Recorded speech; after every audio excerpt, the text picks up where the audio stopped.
Muy buenos días a todos. Vamos a dar inicio al webinar titulado ABC de la tributación en la región, beneficios y otros aspectos a tener en cuenta, organizado por la Alianza Legal Latinoamericana, OL. Sin más preámbulos, le cedemos el uso de la palabra al doctor Rafael Torres Morales, miembro del Consejo Directivo de esta organización internacional, para que dé las palabras de bienvenida al presente evento. Adelante, Rafael. Gracias, Silvia. Buenos días. En mi condición de socio del Estudio Torres y Torres Lara y miembro del Consejo Directivo de la Alianza Legal Latinoamericana OL, le damos la bienvenida a nuestros invitados, conformados particularmente por clientes permanentes, eventuales y redes de contacto de los estudios partícipes de esta organización, agradeciéndoles por acompañarnos en nuestro primer evento internacional que hemos visto por conveniente impulsar y cuya temática se encuentra enfocada en esta oportunidad al ámbito tributario, particularmente para presentarles de manera comparativa y desde diversos escenarios legales cuáles son los beneficios y tips a tener en consideración para la realización de negocios y operaciones comerciales en las principales plazas sudamericanas. OL, para los que aún no nos conocen, es una alianza internacional de estudios de abogados de reconocido prestigio, todas de carácter multidisciplinario, dedicados a la prestación de servicios preventivos y correctivos a nivel corporativo. A través de OL, lo que buscamos es presentar ante el mercado legal internacional una opción seria y segura para la atención de temas de naturaleza legal corporativa con el mismo nivel de calidad y eficiencia en los países donde operamos. OL es, por tanto, un emprendimiento colectivo de carácter internacional, impulsado de hace 3 años atrás por 5 importantes estudios de abogados de la región. Nelson Williams, de Brasil, una de las más grandes firmas de abogados de Latinoamérica y del mundo, con presencia física en todos los estados de Brasil. BRIC, firma de abogados colombiana de reconocido prestigio y con una importante experiencia en materia de fusiones, adquisiciones, así como en diversos temas de índole corporativo. Pérez de Castillo, una de las firmas más longevas de toda Latinoamérica, con más de 100 años de vigencia en el mercado uruguayo. Lagos McLean, destacada firma chilena, con presencia en diversas regiones de dicho país, y con un equipo multidisciplinario de primerísimo nivel. Y finalmente, el Estudio Torres y Torres Lara, firma peruana con 54 años de experiencia en el mercado peruano y con más de 40 destacados profesionales a disposición de sus clientes. OL se encuentra hoy en día en un franco proceso de crecimiento, evaluando la incorporación de otras importantes firmas de la región, con la finalidad fundamentalmente de crear en un muy breve plazo una de las redes de abogados más importantes de este hemisferio y ciertamente a nivel global. En OL estamos convencidos de la necesidad de unir esfuerzos y redes para brindar servicios diferenciados y de carácter global en el mercado, donde cada vez dichos servicios son más requeridos por parte de nuestros clientes y del público en general. Sin más, solo nos queda agradecerles por su asistencia, esperando que el presente webinar cubra vuestras expectativas. Muchísimas gracias. Gracias, Rafael. A continuación iniciaremos nuestras exposiciones de los 5 representantes de la OL. Al final de las 5 exposiciones, si hubiera tiempo disponible, se podrán absolver algunas preguntas de la audiencia. Les pedimos, por favor, que se pueden ir redactando las preguntas en el chat del Zoom. En primer lugar, presentaré a Juan Manuel Hidrobo, de BRIC Abogados de Colombia. Él es abogado especialista en el área de impuestos y profesor en la especialización de impuestos de la Universidad de los Andes y del curso de posgrado en impuestos de la Universidad de La Sabana. Cuenta también con una maestría en Derecho Privado de la Universidad de Nantes. Adelante, Juan Manuel, tienes el uso de la palabra. Bueno, buenos días y bienvenidos a todos, agradeciendo mucho su participación y su interés por este webinar. Voy a comenzar entonces exponiendo un par de temas que son el centro de esta exposición, que tiene que ver con temas de carácter de tributación internacional y algún tema de beneficios que ofrece el país actualmente. Entonces, si quieres, comenzamos. La siguiente. Bueno, lo primero es tener en cuenta que Colombia ha estado muy involucrada en los últimos, yo diría, 15 años a la negociación y firma de convenios para evitar la doble imposición y con el tema de adaptar su normatividad interna con las directrices que a nivel internacional han emitido diferentes organizaciones. Actualmente Colombia tiene vigente los siguientes tratados con Francia, Italia, Reino Unido, República Checa, Portugal, India, Corea, México, Canadá, Suiza, Chile, España, y con la Comunidad Andina de Naciones tiene vigente la decisión 578, que es la que regula la doble imposición entre los países de la comunidad, como son Colombia, Bolivia, Perú y Ecuador. Además, tiene firmados ya los siguientes tratados que aún están en proceso para su vigencia, que son Uruguay, Emiratos Árabes Unidos y Japón. Y Colombia es miembro pleno, junto con México y Chile en América Latina, de la Organización para la Cooperación y Desarrollo Económico, OCDE, OCDE. Siguiente. Por ser miembros de esta organización, y este es solamente un ejemplo de lo que significa ser miembro, Colombia tiene que aplicar de alguna forma los comentarios y directrices que tiene la OCDE respecto de los tratados y del modelo de tratado que esta organización ha modelado. La realidad es que Colombia, la totalidad de sus tratados han sido fundamentados en el modelo OCDE. El único que difiere del modelo OCDE, que no es un tratado, pero es la decisión 578 de la Comunidad Andina, que esa está fundamentada en el modelo de las Naciones Unidas, donde prima el concepto de la fuente, mientras que en el modelo OCDE prima el concepto de la residencia.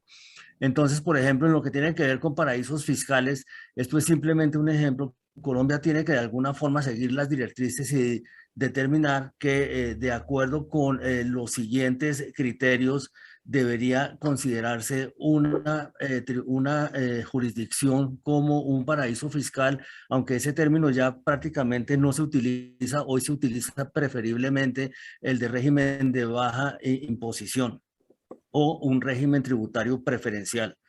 Entonces, los criterios básicamente, por ejemplo, son inexistencia de tipos impositivos, carencia efectiva de intercambio de información, falta de transparencia a nivel legal, inexistencia del requisito de una presencia local sustantiva y el ring fencing, que es que solamente le dan beneficios a quienes no están domiciliados en el país.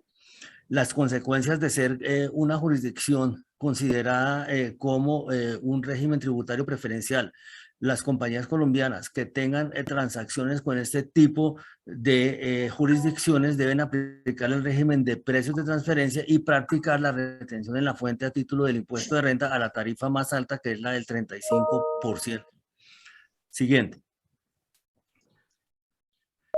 Otras normas con alcance internacional que de alguna forma están incorporadas en la legislación colombiana independientemente a la existencia de un convenio o no. La primera tiene que ver con la residencia fiscal. Hoy en día, el criterio principal para determinar la residencia fiscal de una compañía en Colombia es la sede efectiva de administración.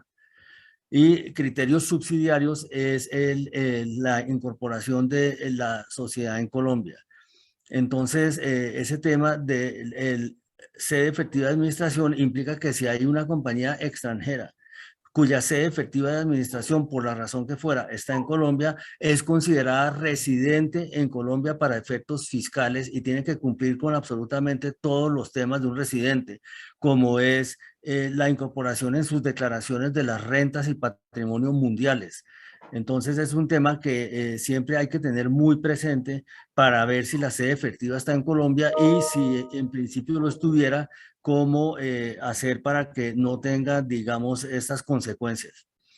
También tenemos el tema de la entidad controlada del exterior. Esto significa que si una compañía colombiana tiene una entidad en el exterior que cumple con ciertos requisitos, va a tener que incorporar en la declaración colombiana todos los ingresos pasivos que esta entidad del exterior genere en el exterior, sin importar si le decreta o no un dividendo.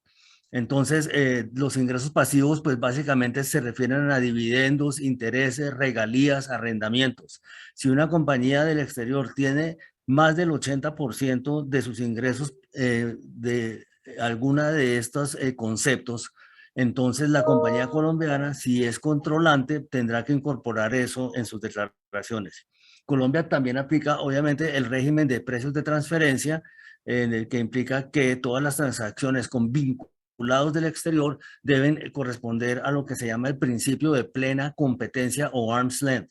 En todo caso, este régimen solamente aplica para transacciones con vinculados del exterior y no aplica para transacciones en Colombia.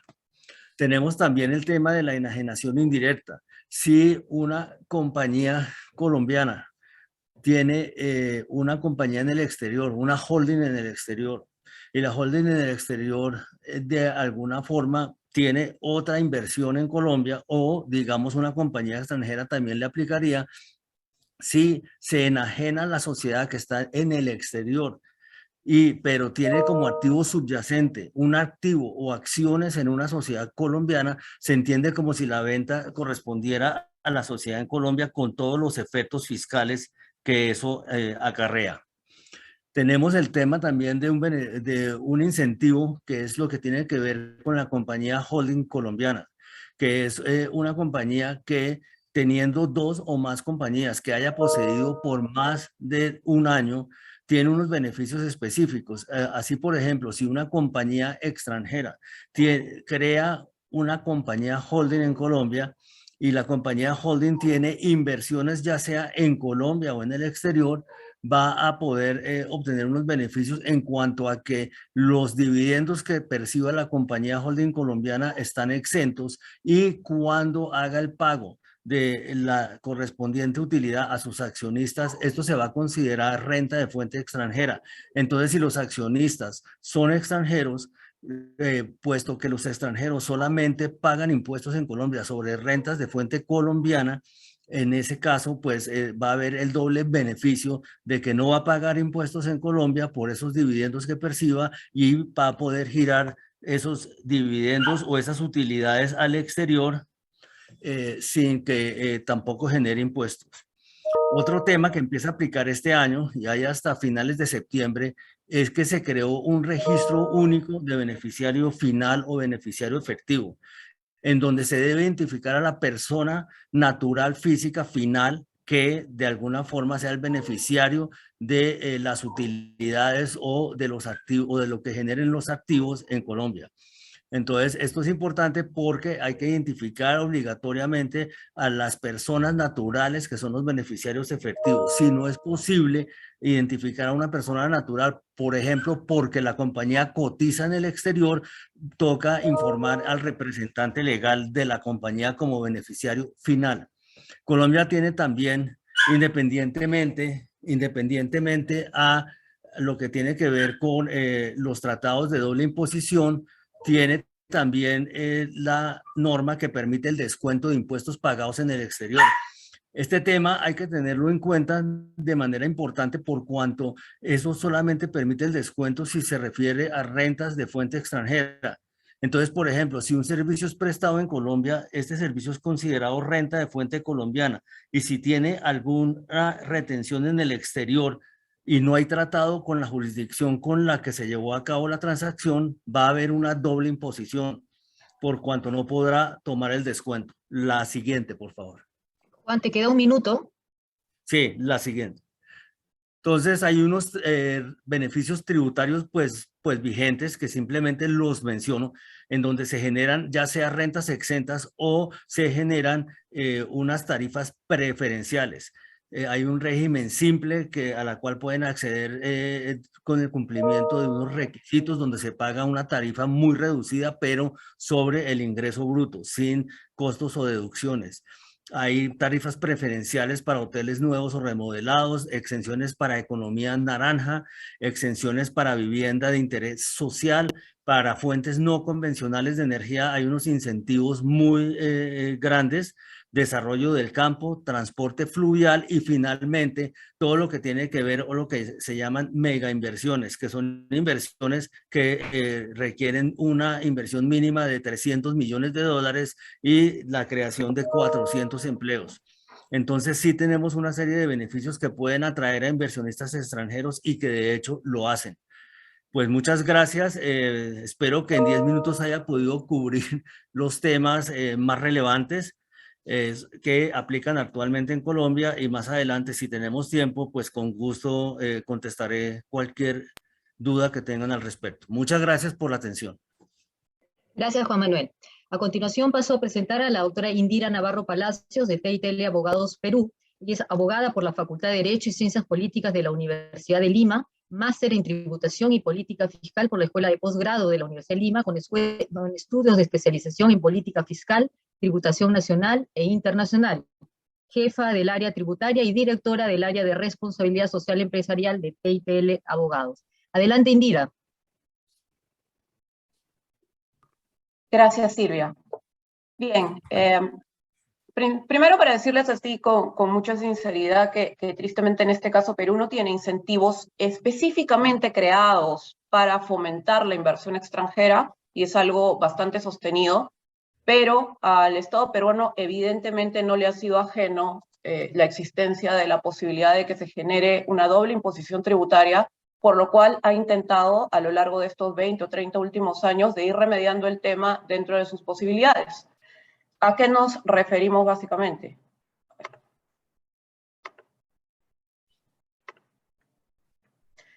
Aquí brevemente para señalar un poco el efecto de la doble imposición tributaria a la cual nos hemos orientado un poco a nivel Perú a regular. Tengamos un ejemplo muy sencillo. Tenemos una empresa domiciliada en Perú y una empresa domiciliada en el exterior, digamos en un país X. La empresa domiciliada en el país X presta servicios a la domiciliada en Perú y la domiciliada en Perú se ha comprometido a pagarle $10.000 a esta empresa del país X, ¿correcto? Pero resulta que esos $10.000 califican como renta de fuente peruana. En general, cuando algo califica como renta de fuente peruana de cara a alguien que está en el exterior, nuestra tasa en general es 30. Hay otras tasas, pero en general es 30, y digamos que se le retiene el 30%. La empresa que está en el país X, además, y evidentemente va a tener que tributar en su país. Digamos que en el país X se tributa con la tasa del 25%. Estamos hablando que esa empresa que está en el exterior, de los $10.000 que esperaba recibir, 3.000 se someten a imposición en Perú, 2.500 en su país, y de 10.000 solo recibe $4.500. Estamos hablando entonces de lo que ya todos conocen, que es una imposición a un mismo sujeto, pero en dos países. Y precisamente hacia eso es que se va Perú. Ha procurado celebrar a algunos tipos de convenios que vamos a ver, tenemos una red acá en Perú, pero si decidimos invertir desde afuera, un primer consejo, digamos, es definir si aquello que nos van a pagar cuando estamos o estamos desde un país con el que Perú no tiene convenio para evitar la doble imposición, analizar verdaderamente si esas rentas son de fuente peruana, porque solamente un no domiciliado se le va a retener cuando esa renta califique como renta de fuente peruana. Entonces, la pregunta es, ¿cuándo hay renta de fuente peruana? Muy rápidamente, cuando quieran mirarlo con mayor detalle, eso está totalmente desarrollado en los artículos 9 y 10 de nuestra ley del impuesto a la renta peruana, pero básicamente es así. Cuando se trate de cesión o venta de predios, eso va a ser renta de fuente peruana si los bienes están ubicados en el país. Cuando se trata de asistencia técnica o servicio digital, que son los temas más comunes de intercambio de prestaciones entre los países, es cuando se utilizan económicamente en el Perú. Cuando hablemos de capitales y regalías, cuando se utilicen económicamente en el país o sean pagados por domiciliados. Cuando estemos hablando de actividades comerciales, que es seguramente lo que acaba de pasar en el pequeño y sencillo ejemplo que hicimos hace unos minutos, es cuando esas actividades se realizan en el Perú. Y en el caso de dividendos, cuando la entidad que los distribuye está domiciliada en el Perú. Si decidimos como extranjero invertir en Perú, pero tratar de realizar nuestra actividad desde afuera y todavía no ingresar al territorio peruano y localizarse, esto es lo primero que debemos tener en cuenta. ¿Y qué mecanismos estamos recurriendo? Básicamente un poco lo que adelantó Juan también en su país. Nosotros en Perú, de una manera un poquito modesta, porque nuestra red de convenios es pequeña, tenemos solamente convenio para evitar la doble imposición con Chile, Canadá, Brasil, México, Corea, Suiza, Portugal y Japón, bajo el modelo OCDE, que ya fue adelantado, que básicamente, como ya también se adelantó, la tributación es exclusiva en el país de residencia, hay que evaluar cuándo se constituye establecimiento permanente, y además tenemos algunos escenarios de tributación compartida, y eso permite aligerar un poco lo que mencionamos cuando hicimos el sencillo ejemplo de la doble imposición. Porque si estamos en este escenario y estamos en un país donde tenemos convenio para evitar la doble imposición, probablemente existe un tope. Y supongamos que hubiera existido un convenio entre Perú y el país X, en principio aplica la regla de la residencia, pero el otro país, en el caso Perú, hubiera tenido un límite y ya no hubiera podido tomar el 30%, sino de repente un 10% o un 15%, dependiendo de lo que el CDI establezca. Internamente en Perú hay una norma que señala que para que podamos utilizar estos convenios para evitar la doble imposición, requerimos contar con certificado de residencia antes de efectuarse cualquier pago. Además de estos 8 convenios para evitar la doble imposición con el modelo OCDE, nosotros también, al igual que Colombia, formamos parte de la comunidad andina, con Colombia, con Ecuador, con Bolivia. Somos 4 países y nos regimos por la decisión 578, que es una norma comunitaria, ¿correcto? La norma comunitaria, como ya se adelantó, tiene otra estructura. En este caso estamos hablando de tributación en el país de la fuente porque es otro modelo distinto al de OCDE.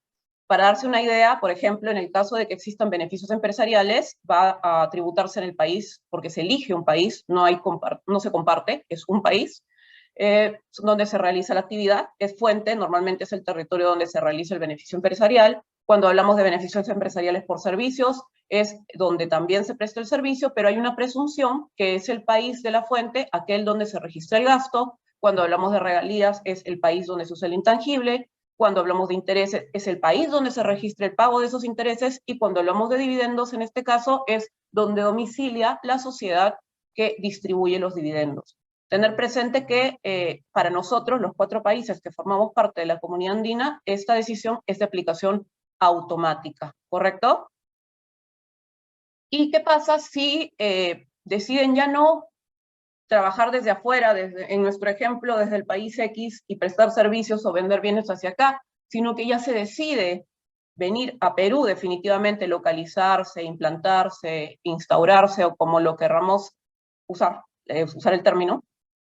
Es importante saber de Perú. Vamos a irnos por el tiempo a lo más relevante que puede definir o no de repente el venir a Perú a constituir una sociedad directamente, porque importa mucho saber un poco más, además de los temas de forma, también los temas de fondo, y en especial cuáles son los tributos que definitivamente importan cuando estamos en Perú. Primero, si decidimos constituir una sociedad en Perú, vamos a tener una empresa domiciliada en Perú, y tiene, como seguramente en cualquiera de los países que estamos participando ahora, 2 tributos sobre los cuales básicamente reposa la recaudación peruana. Es el impuesto a la renta empresarial, donde aplica la tasa del 29.5 sobre la renta neta. Renta neta es ingreso menos gasto deducible. Hay algunos regímenes que nos permiten disminuir esa renta neta, pero tienen ciertos requisitos y normalmente van por el tema del impuesto a la renta.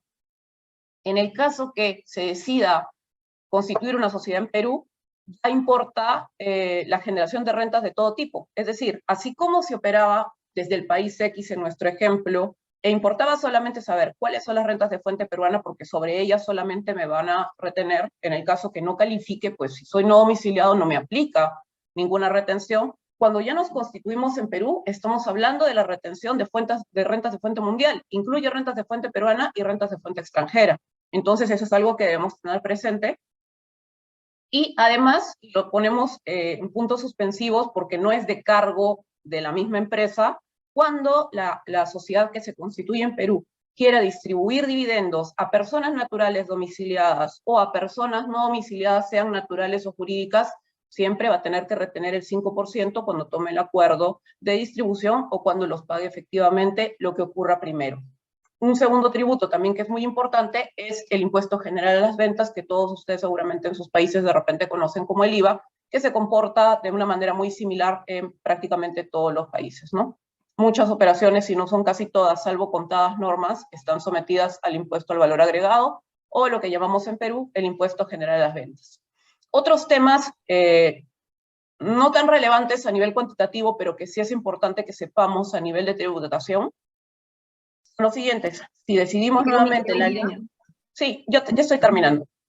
Gracias. Si decidimos constituirnos en Perú, básicamente, además del impuesto a la renta y del impuesto general a las ventas, dependiendo de nuestra actividad, debemos someternos al impuesto selectivo al consumo para algunas actividades y venta de bienes como cerveza, bebidas alcohólicas, cigarros, gasolina, algunas actividades como las de juegos de casino y máquinas tragamonedas. También debemos saber que en Perú se aplica el impuesto temporal a los activos netos, que grava el valor de los activos netos, pero que si se paga de manera muy puntual, se puede utilizar como crédito contra el impuesto a la renta. tenemos el impuesto a las transacciones financieras, cuya tasa es mínima, pero más que recaudar, ayuda a informar a la administración tributaria, a saber cuáles son nuestros movimientos. El impuesto del cabala, que aplica cuando compramos inmuebles, con la tasa del 3%, impuesto predial por tener la propiedad de inmuebles en Perú, impuesto al patrimonio vehicular, que se paga por 3 años cuando tenemos vehículos. Si estamos en el sector construcción, pagaremos una contribución al CENCICO. Si estamos en el sector industrial, pagaremos una contribución al SENATI. Y finalmente, licencias para operar cuando corresponda, derechos y árbitros, que son pagos que se efectúan por recibir algunos servicios. Básicamente y fundamentalmente, 3 ideas solo para cerrar.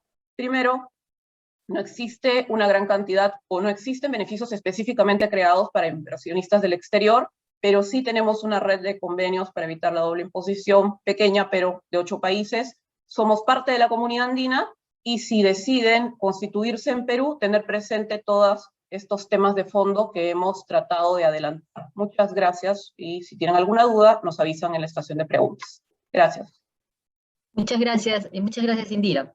A continuación paso a presentar a la doctora Catalina Parker de Lagos McLean Abogados de Chile. Ella es abogada de la Pontificia Universidad Católica de Chile, con 13 años de experiencia profesional en el sector público y privado en Chile. Se desempeña hace 8 años como abogada senior de Lagos McLean Abogados en el área corporativa e inmobiliaria del estudio. Adelante, Catalina. Hola, gracias Silvia. Bueno, en Chile, así como estábamos viendo en el fondo, en Chile existen pocos beneficios o exenciones tributarias directas a la inversión extranjera.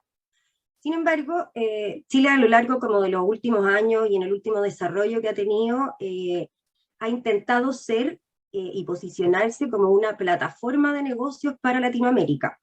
Veníamos creciendo de manera muy importante hasta hace algunos años. De hecho, hemos continuado creciendo, aun cuando Chile se ha visto amenazado en los últimos años, igual que todos, por la pandemia, pero también por una crisis social, que derivó también en una crisis económica.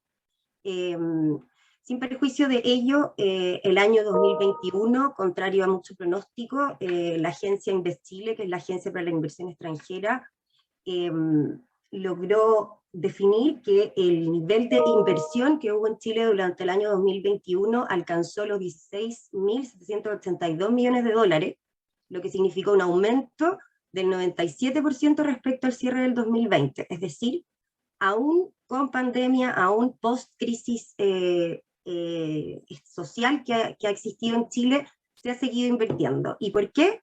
Probablemente porque somos todavía un país que está abierto a esta plataforma de negocio.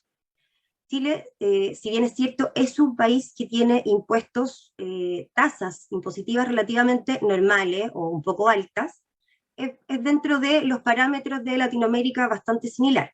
Tenemos rápidamente impuestos directos e indirectos, el IVA en un 19%, es un poco más alto de lo que está en Perú.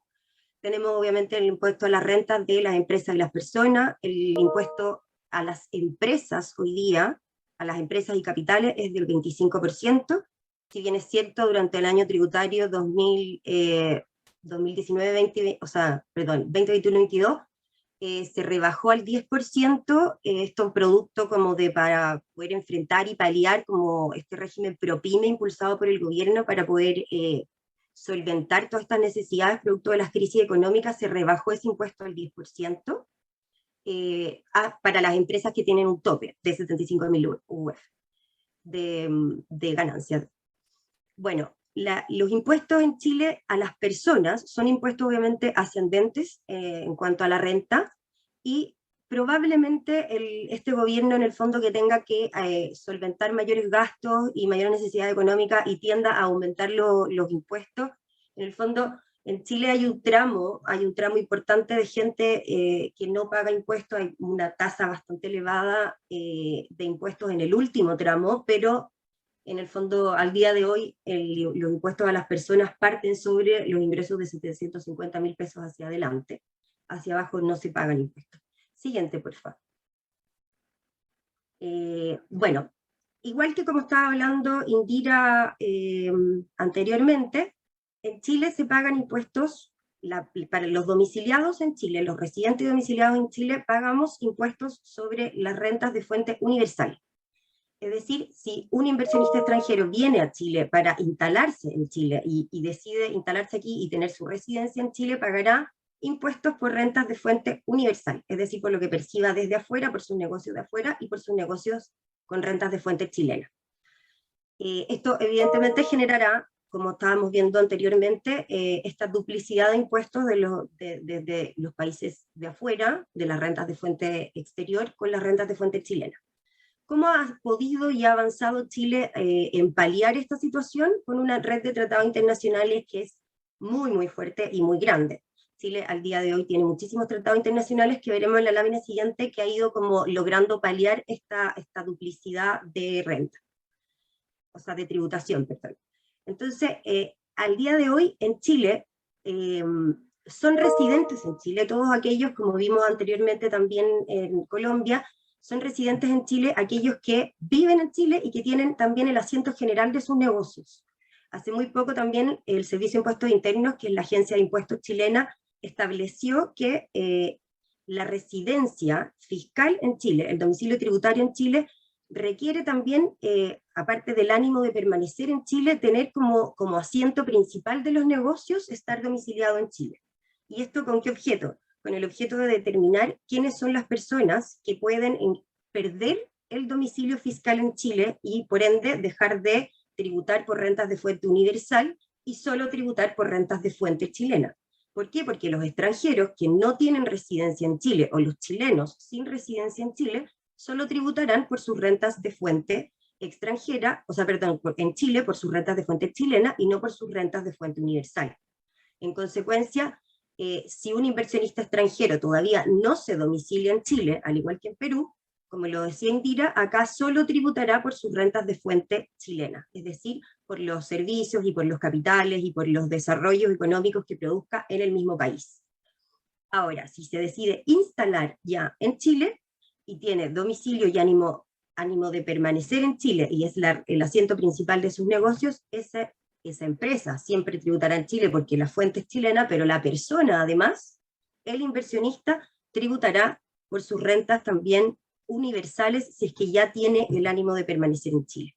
Ahí hay solamente una salvedad, que en una primera instancia los extranjeros que residen en Chile y que son solo residentes y todavía no tienen domicilio, es decir, no tienen el asiento principal de sus negocios, sino que, por ejemplo, mantienen el 50% de sus negocios o más fuera de Chile, acá podrán tener domicilio y podrán tener alguna residencia en Chile, y si no transcurren el plazo total de 183 días en Chile al año, en un año calendario, podrán seguir teniendo este régimen de extranjeros y tributar solamente por las rentas de fuente chilena y no tener esta generación, o sea, esta tributación de rentas de fuente universal, hasta que tengan el asiento de sus negocios principal en Chile. Y en todo caso, estos residentes no domiciliados, por los 3 primeros años, se tratarán en el fondo como extranjeros y tributarán solo por las rentas de fuente chilena, y no por las rentas de fuente universal. En Chile, los extranjeros, o inversionistas extranjeros, en el fondo personas que vienen a Chile, tributan, sin domicilio en Chile, tributan con impuesto adicional. El impuesto adicional en Chile tiene una tasa del 35%, que es una tasa elevada, pero que en Chile la tasa para las personas, en el fondo, en el global complementario, que es en el fondo la tasa que pagan las personas, puede llegar en el último tramo, arriba de 8,5 millones de ingresos, al 40% incluso. Entonces, se genera esta dualidad de que el impuesto adicional puede ser, a veces, en ese último tramo incluso, más económico que el impuesto global complementario del tramo más alto en Chile. ¿Cómo se evita esto? ¿Cómo se evita en el fondo que tengamos que tributar en Chile por rentas de fuente universal y paguemos 2 veces el impuesto en el país de origen, en el país de afuera y en Chile? Esto, siguiente por favor. Esto se ha ido dando en Chile a través, como les decía yo, de esta red de múltiples convenios para evitar la doble tributación. En Chile el día de hoy hay 33 convenios para evitar la doble tributación que están vigentes, y hay 5 más que están suscritos no vigentes, que les falta la ratificación y las ratificaciones en el país de origen y en el país en que se otorga, ¿ya? Aquí hay muchísimos países, como pueden verlo ahí, no los voy a leer todo. Hay un tratado con Estados Unidos que está suscrito, pero todavía no ha entrado en vigencia. Toda esta red de convenios de doble tributación nos ha ido permitiendo en el fondo como posicionarnos un poco como esta plataforma de negocios, porque nos permite ir avanzando a no pagar, a que las empresas y las personas puedan en el fondo no pagar 2 veces los impuestos generados en cada país.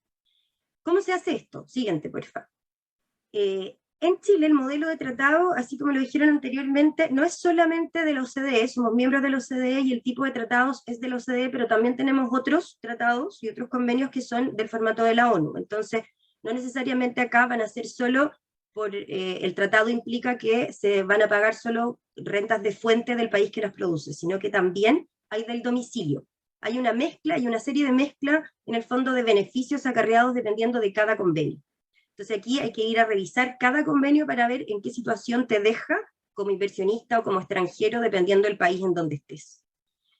¿Cómo se tratan y cómo son estos beneficios? Principalmente a través de las exenciones, los créditos y las fijaciones de tasas límite. La exención, bueno, es lo más simple, que en el fondo se decide de dónde se encontrará exenta la renta, dependiendo de si va a estar exenta la renta de fuente del país donde se encuentra domiciliada la persona o donde se origina el capital, la renta, el monto, en el fondo que va a tributar. Luego también existe un sistema de crédito, que en el fondo acá no hay una exención directa, sino que se otorga un crédito por el monto o hasta un tope del monto por la renta que pagó en el otro país. Se le tendrá un crédito sobre el impuesto que va a pagar en el país, en Chile, en el fondo, o en el país de origen donde pagará el impuesto. Y luego, un minuto, Catalina, te queda un minuto. Ya, gracias. Y la fijación de tasa límite, acá en este caso ambos estados tendrían la potestad tributaria para cobrar los impuestos, pero entre ellos se fijan límites. Entonces se establece que por intereses se tributará hasta la tasa X, por royalty hasta la tasa X, y así en el fondo se van limitando y no todo, en el fondo no se tributa por el total de los montos, sino que hasta ciertos límites. La siguiente, por favor. Estos son los muy breves y específicos casos de beneficios tributarios directos a la inversión extranjera, que no son muchos, no son directos, pero sí en Chile se ha buscado desarrollar y beneficiar a la investigación y desarrollo, y existe un beneficio tributario de un crédito para los gastos por inversión y desarrollo. Hay incentivos locales de zonas extremas, hay zonas francas también en las zonas extremas, y la última, porfa, y también existen algunos beneficios específicos en impuesto adicional por pago de servicio de publicidad al extranjero, en casos de financiamiento en proyectos con estructuras back-to-back, con instituciones financieras otorgadas en otros países, y también un régimen específico y especial para los exportadores, que es respecto al perfeccionamiento de los activos, que en el fondo no pagan aranceles aduaneros cuando se va a perfeccionar el activo, si es que no se vende y se queda en Chile. Eso, muchas gracias, espero que lo hayan entendido todo. Muchas gracias, Catalina. A continuación, presento a Alejandro Bauzá de Pérez del Castillo Abogados Uruguay. Él es contador público de la Universidad de la República del Uruguay, máster en técnica y legislación tributaria. Ha desarrollado su carrera profesional en PricewaterhouseCoopers. Actualmente es socio en Ecovis Uruguay. Cuenta con una amplia experiencia en las áreas de contabilidad, impuestos, gestión y consultoría en tecnologías de la información. Adelante, Alejandro, bienvenido. Buenos días para todos, muchas gracias por la presentación, un gusto para mí poder compartir estos minutos con ustedes. La idea de la presentación es hablar un poco de incentivos tributarios en el Uruguay. Hoy por hoy tenemos una serie de regímenes que apuntan a otorgar exoneraciones tributarias a las empresas y que lo que buscan básicamente es captar inversiones. Así tenemos un régimen general que aplica a cualquier empresa que realice inversiones en Uruguay que cumpla ciertas condiciones. También tenemos exoneraciones tributarias básicamente que apuntan a fomentar algunas industrias, como la industria de la construcción o la industria del software, y también tenemos algunos incentivos sobre las personas físicas, como por ejemplo la exoneración del impuesto a la renta del no residente por 10 años más 1 para aquellos extranjeros que se radiquen en el país. Por un tema de tiempos, he seleccionado esos 3 puntos que están ahí para conversar con ustedes. Básicamente el régimen de promoción de inversiones, que es un régimen general que otorga beneficios tributarios a las empresas que realicen inversiones en el país y que cumplan ciertos requisitos. También la idea es hablar un poco de zona franca, que son zonas separadas del resto del territorio, desde donde se pueden realizar operaciones a cambio de beneficios tributarios importantes. Y después hablar un poco también de lo que es el uso de Uruguay como plataforma para hacer trading tanto de bienes como de servicios. Siguiente, por favor.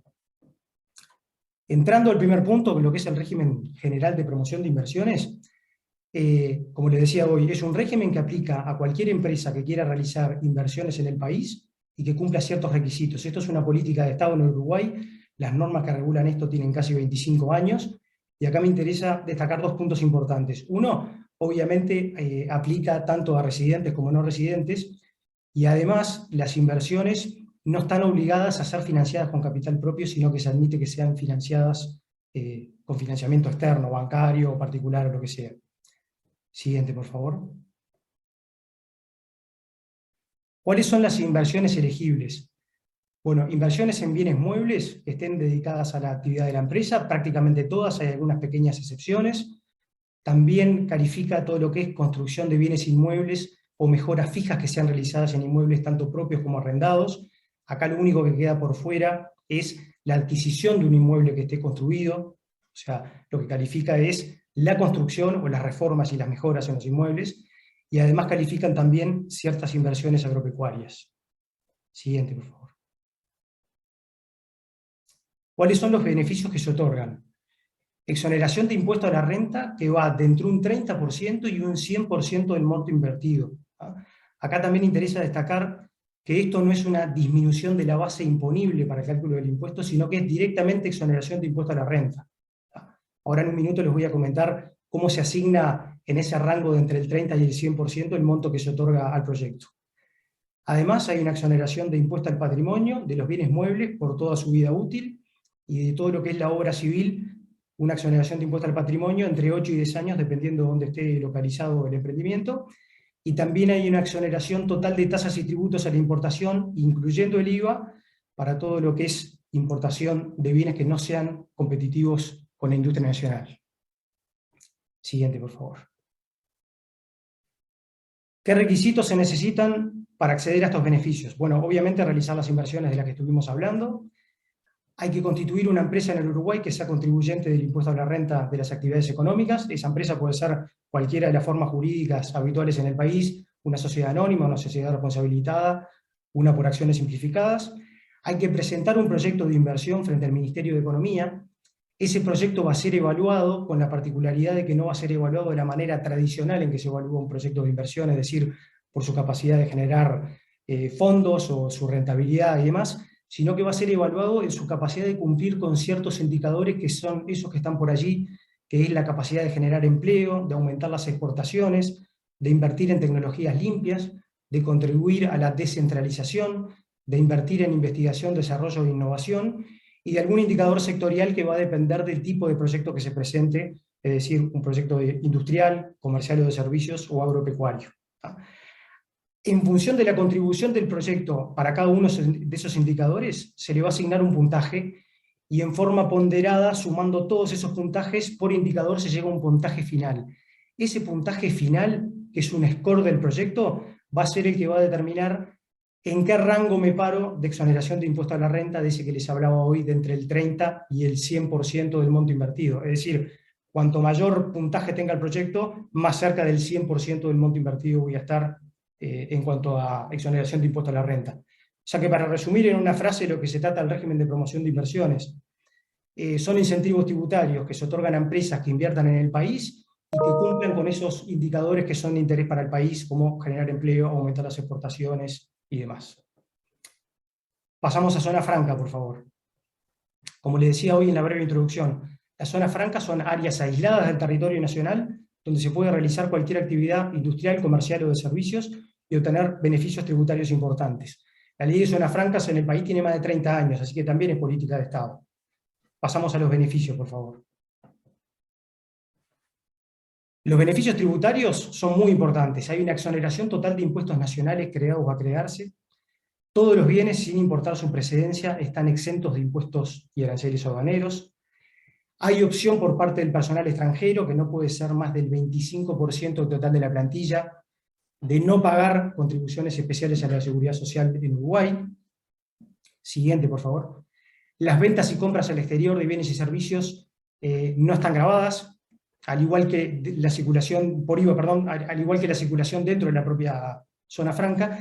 Y además, esto es muy importante, el gobierno garantiza los beneficios establecidos en la ley de zonas francas hasta que finaliza el contrato que se firma. Pasamos a la siguiente, por favor. ¿Qué requisitos hay que cumplir para operar en zona franca? Constituir una sociedad uruguaya con estatutos de zona franca, puede ser de vuelta alguna de las formas jurídicas habituales que mencionábamos hoy, una sociedad anónima, una de responsabilidad limitada.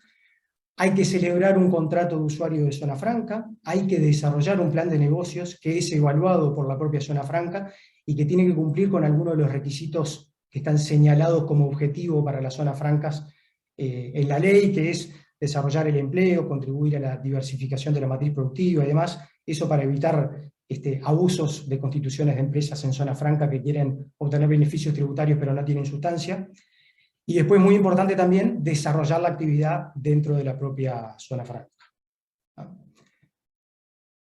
Pasamos a la parte de trading y servicios. La definición de trading, a efectos de lo que queremos comunicar, es esa que figura ahí, es la compra y venta de bienes o servicios que no tengan por origen o por destino, ni pasen por territorio uruguayo. Este tipo de actividad, ahora en un minuto voy a explicar por qué, tiene un régimen fiscal distinto al régimen general de impuesto a la renta que rige en el país. Por eso no estamos hablando de una forma jurídica de una sociedad offshore, sino que esto aplica a cualquier sociedad. Puede ser una sociedad anónima que, como dice ahí, inclusive puede operar hacia adentro del territorio uruguayo con el régimen general de impuesto a la renta, y a la vez realizar este tipo de actividades de trading donde el impuesto a la renta se liquida por un régimen preferencial que tiene una tasa disminuida. Pasamos a la siguiente, por favor. ¿De dónde proviene este régimen especial? Uruguay está afiliado al criterio de la fuente a la hora de determinar las rentas que son gravadas. Eso quiere decir que solamente se gravan aquellas rentas por actividades desarrolladas en Uruguay, bienes situados o derechos utilizados económicamente en la República. En estas actividades de trading hay una renta que básicamente es de fuente mixta, y con fuente mixta me refiero a que una parte de la actividad, la de la propia intermediación, es desarrollada dentro del territorio, y hay una parte sustancial, que es toda la parte logística, de movimiento de los bienes y de los servicios, que se hace fuera del país. Entonces hay una parte de la renta que está grabada en Uruguay y otra parte que está exenta. A efectos de dar seguridad jurídica, hace más de 20 años, que el fisco en Uruguay estableció cuál es el porcentaje de renta de fuente uruguaya que corresponde gravar para ese tipo de actividades. Entonces, queda un minuto, Alejandro. Sí, ya estoy terminando. Gracias. Puse un ejemplo bien sencillo para clarificar esto. Imagínense que se compra por valor de $100 una marquilla en Argentina y se revende a 200 a Brasil. La ganancia por esa operación sería de $100 y el impuesto a la renta que grabaría esta operación en Uruguay sería inferior a $1, o sea que básicamente la tasa efectiva es casi nula. ¿Qué hay que hacer para poder aplicar actividad de trading en Uruguay? Lo que les decía, constituir una sociedad, no importa la forma jurídica, una SA, una limitada, lo que sea, y además obviamente ser contribuyente de impuesto a la renta.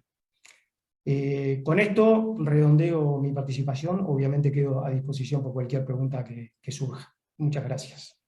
Gracias, Alejandro. Y finalmente vamos a contar con la participación del doctor Rodolfo Cavalli da Luz. Él es el abogado especialista en Derecho y Procedimiento Tributario y es miembro de Nelson Williams Abogados Asociados de Brasil. Adelante, Rodolfo. Obrigado. Bom dia a todos.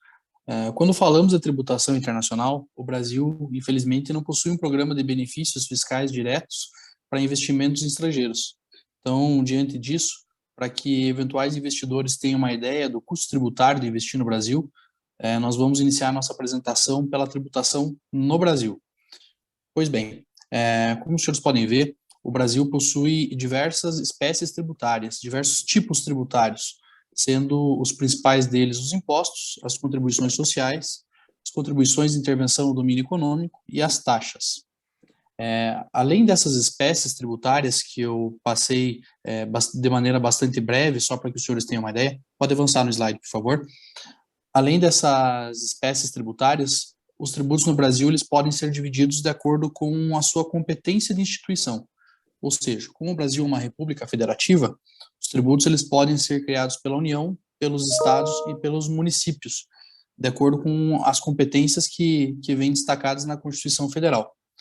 Nesse cenário, e desconsiderando o objeto de cada tipo de empresa, se ela eventualmente presta serviço, se ela é do comércio, da indústria, é possível afirmar que a carga tributária mais expressiva é aquela decorrente dos tributos federais, cuja incidência ocorre principalmente sobre a renda e o faturamento das empresas. Então, vamos partir de um exemplo de uma empresa que esteja sendo tributada no regime do lucro real, que é o regime ordinário no Brasil. Embora não seja o único, é o regime ordinário. A renda e o faturamento dessa empresa seriam tributados a título de imposto de renda à pessoa jurídica com uma alíquota de 25% para a maior parte das empresas, que são aquelas que faturam acima de R$20 mil. Seria tributado com a contribuição social sobre o lucro líquido, a uma alíquota de 9%, e de PIS e COFINS a uma alíquota de 9,25% num regime não cumulativo. Pode avançar, por favor. Então, é de se dizer que a tributação no Brasil ela é bastante complexa, dada essa divisão de competências, ela tem uma carga bastante elevada, e isso que eu nem estou mencionando aqui, os tributos municipais e estaduais, porque diferente da maior parte dos países da América do Sul, o Brasil ainda não trabalha com IVA, um imposto sobre o valor agregado. O Brasil faz a incidência dos seus tributos de acordo com o tipo da operação, na maior parte das vezes. Se é uma compra e venda, se é uma prestação de serviços. Então, dos senhores perceberem que a tributação aqui é bastante elevada e bastante complexa. Não sem razão, inclusive, por isso se discute há bastante tempo a necessidade de uma reforma tributária no país, o que deve ser levado a cabo nos próximos anos pelo governo atual, visando simplificar o sistema tributário nacional e reduzir a sua carga tributária. Então, pode avançar, por favor, para o próximo slide. Uma vez que a gente tenha tido essa visão mais ampla da tributação nacional no Brasil, é importante que a gente avance e trate da tributação internacional e de qual é o seu principal objeto de análise. Então, a gente tem como principal objeto de análise da tributação internacional as situações em que dois países titulares de soberania tributária submetem o mesmo contribuinte por idêntico objeto e contemporaneamente a um tributo similar. Então, nessas situações, via de regra, o que acontece é a dupla tributação, como os meus colegas tão bem anteciparam e detalharam.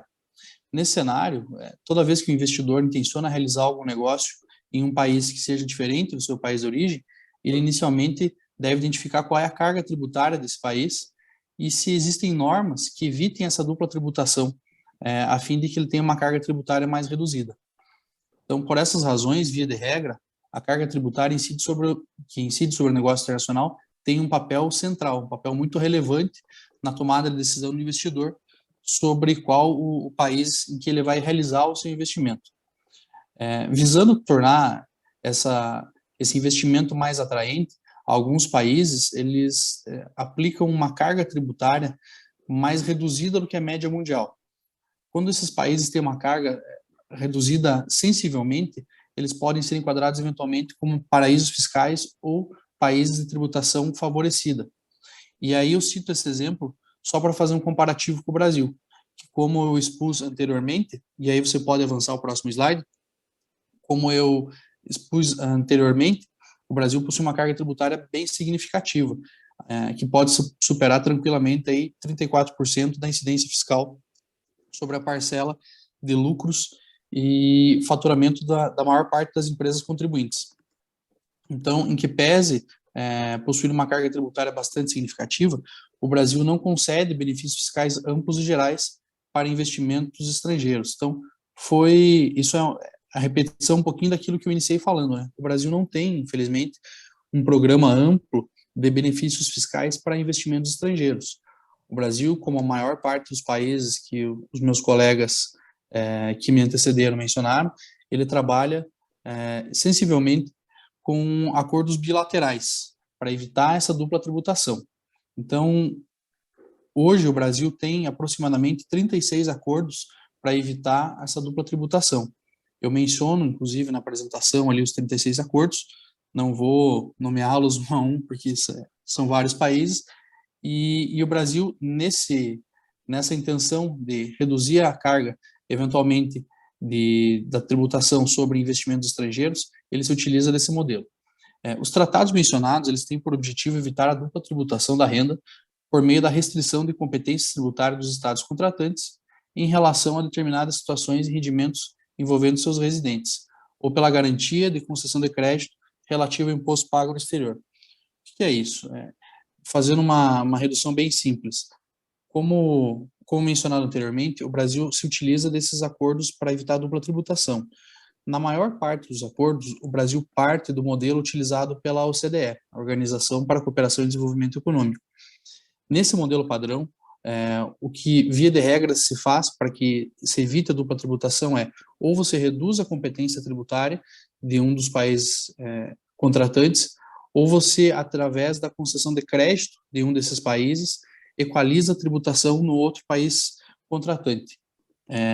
Então, como mencionei, na maior parte dos acordos, o Brasil se utiliza do modelo da OCDE e ele tem, além da utilização do modelo da OCDE, a intenção de sempre ter uma tributação mais relevante na fonte, embora isso não seja uma regra geral, porque o modelo da OCDE não tem essa previsão. Em muitos acordos, o Brasil, de acordo com a peculiaridade, com os interesses da negociação com o país contratante, ele altera regras que são padrão no modelo da OCDE e se aproxima mais do modelo da ONU em alguns desses acordos. Isso tem um objetivo muito claro, que é o fato de você manter manter a renda do tributo no país que está em desenvolvimento. Então, o Brasil, como um país em desenvolvimento, pretende segurar a maior parte dessa carga tributária dentro das suas fronteiras.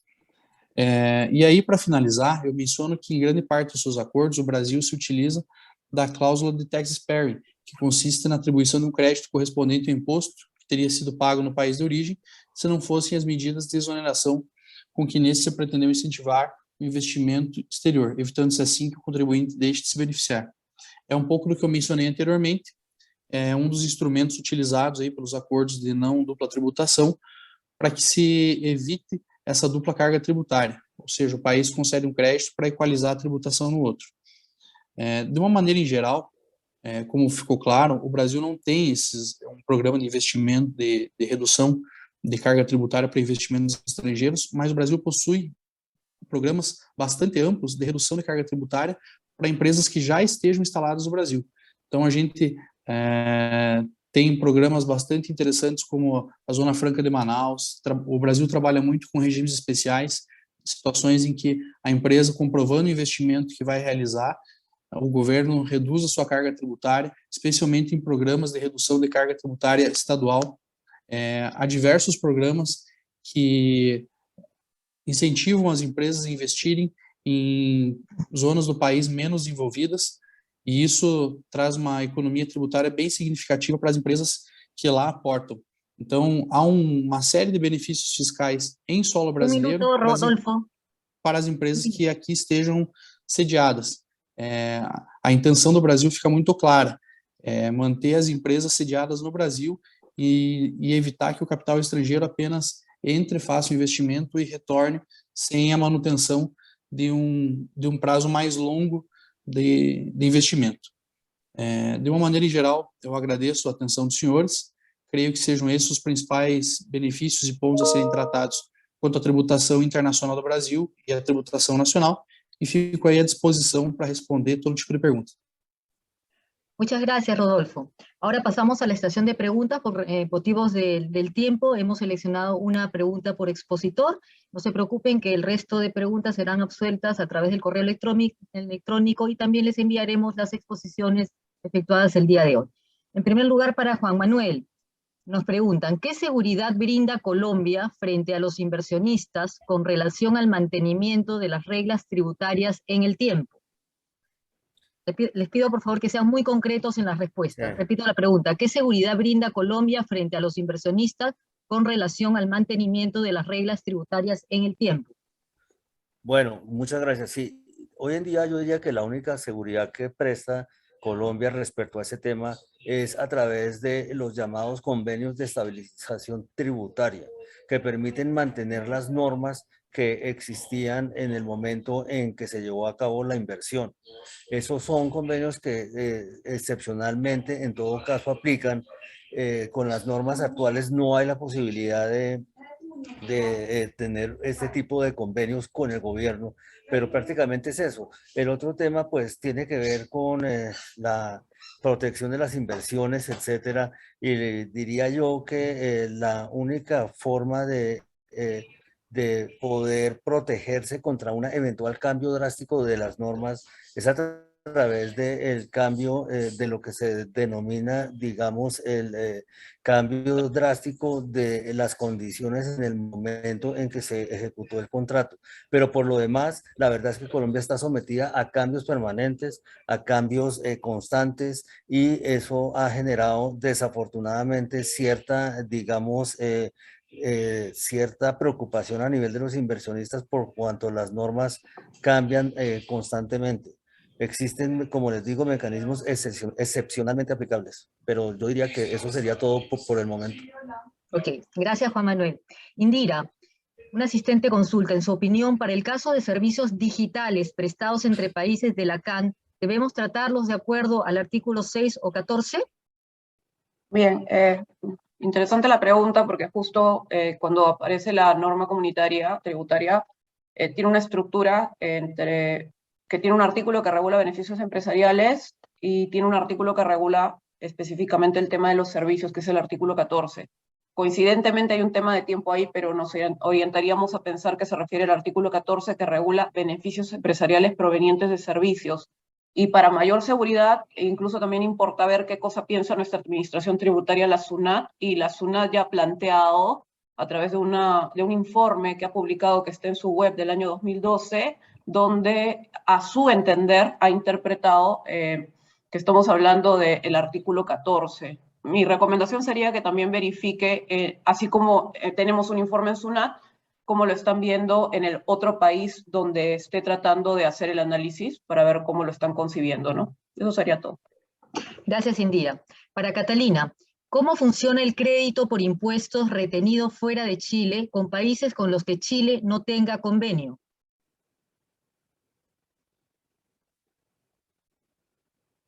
A ver, Catalina, ¿estás ahí? De repente estás con el micrófono apagado. Catalina, estás con el micrófono apagado.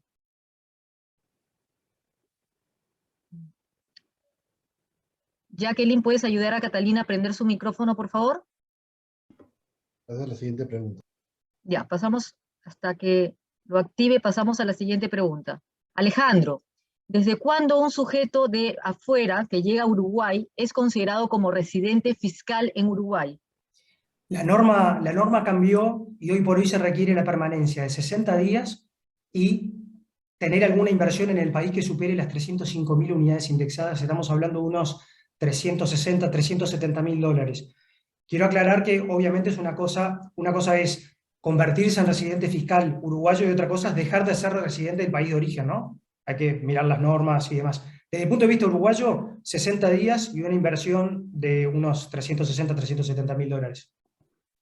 Ok, gracias Alejandro. Finalmente, Rodolfo, preguntan, ¿con el próximo cambio de gobierno se estiman cambios fiscales importantes en Brasil en relación a brindar mayor beneficio a los inversionistas extranjeros o habrá un encarecimiento en torno a ellos?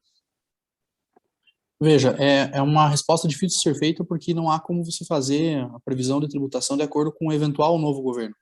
O que eu posso mencionar é que, historicamente, o Brasil mantém uma linha de tributação internacional bastante homogênea. Então, o que o Brasil vem aplicando em termos de tributação internacional, historicamente, é o que nós mencionamos, que são esses acordos de não tributação através do modelo da OCDE. A eventual redução de carga tributária, ela deve ocorrer se tivermos uma reforma tributária, que é a intenção de todos os governos que passaram recentemente, inclusive desse que está no momento. Então, se tivermos uma reforma tributária, pode ser que haja uma redução da carga tributária. mas isso não há nada que nos subsidie, que nos dê garantia de que isso vá de fato ocorrer, seja com esse governo, seja com o eventual novo governo. Conforme. Muchísimas gracias. A continuación dejo en el uso la palabra al doctor Marcel Daltró, socio director de Nelson Williams Abogados Asociados, para que cierre el evento. Adelante, doctor Marcel. Olá, bom dia a todos, muito obrigado. É um prazer aqui em nome da Nelson Williams Advogados do Brasil, integrante da Aliança Legal Latino-Americana, poder participar de um evento que faz parte do nosso propósito. A ideia é de termos todos nos juntados para poder criar uma aliança internacional de escritórios de advocacia, justamente fomentar o debate de questões jurídicas relacionadas a todos os países, de questões jurídicas relacionadas ao continente, para que a gente possa auxiliar não só os clientes, as empresas, a poderem interagir cada vez mais dentro do nosso continente, mas também para a sociedade como um todo, ter acesso a informações, né, a possibilidades, a oportunidades de negócios que fazem com que, através da prestação de serviços jurídicos, a gente possa integrar os nossos povos, integrar os nossos países. É esse o objetivo que a gente tem. Hoje é um primeiro evento que a gente organiza, de muitos outros que virão durante esse ano, debatendo não só questões tributárias, que é um tema muito importante, mas outros temas afeitos a negócios, afeitos ao direito propriamente dito. Agradeço mais uma vez a participação de todos e contamos com a participação futura de vocês em outras oportunidades. Muito obrigado. Muchas gracias. Con esto damos por finalizado nuestro webinar. Esperamos reencontrarnos pronto en otros eventos. Muchas gracias y buena salud para todos. Adiós.